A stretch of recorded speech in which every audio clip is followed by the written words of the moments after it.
Mayan astronomy is something that captivates many people.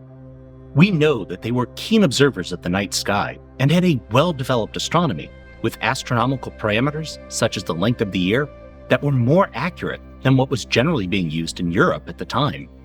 However, there's a great deal we don't know about how the Mayans understood astronomy, in no small part because their culture was systematically erased by the Spanish conquistadors and Catholic missionaries. The result is that there are only 4 surviving Mayan codices, texts written on some sort of paper, and all of them have something to do with astronomy, which gives you an indication of how important astronomy was to the Mayans. Of course, codices are not the only source of writing we have from the Mayans. They also wrote on the walls of temples and other buildings. At the Mayan site of Xultun in modern-day Guatemala, archaeologists discovered a room with mathematical and astronomical writings in 2011. The site is dated to the early 9th century CE, which significantly predates all other Mayan astronomical writings that are currently known. The structures had evidently been intentionally filled with dirt and built over in generations past, which helped to preserve many of the wall paintings. However, looters later attempted to gain access to the room, partially excavating it, exposing the southern side of the west wall, leading to deterioration of the paintings in that section. The paintings more generally were also damaged by water, roots, and insects.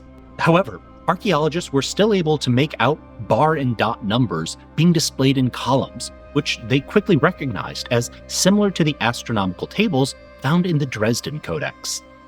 Further cementing the astronomical connection, several of the columns had a moon glyph at the top. The archaeologists were able to decipher some of the writings as lunar tables and published their initial findings in 2012.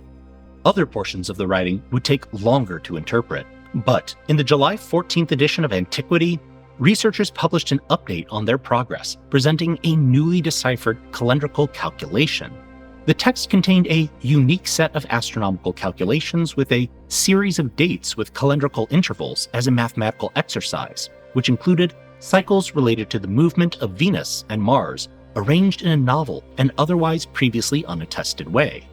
The text presents a total count of 2,920 days, composed of smaller counts that encode at least 6 units of time that were of great interest to the classic Maya timekeepers. 2,920 may seem like an odd number and one that doesn't immediately leap out as astronomical to us. But it is the lowest common multiple of the synodic period of Venus, 594 days, and the solar year, 365 days.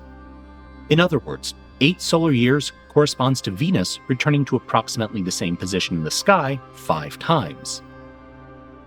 This number was apparently quite important to the Maya, as it also appears in the Dresden Codex, which similarly contained tables for Venus. What the researchers worked out is that the scribe was investigating how the 2,920-day cycle could be split into other time intervals. Perhaps most interesting, the end of the calculation contains a colophon which states, "So says Soptan walks," thus attributing the calculation to this individual whose name translates as white-chested fox, marking the first time that historians have been able to put a name to a Mayan astronomer studying astronomy before the telescope.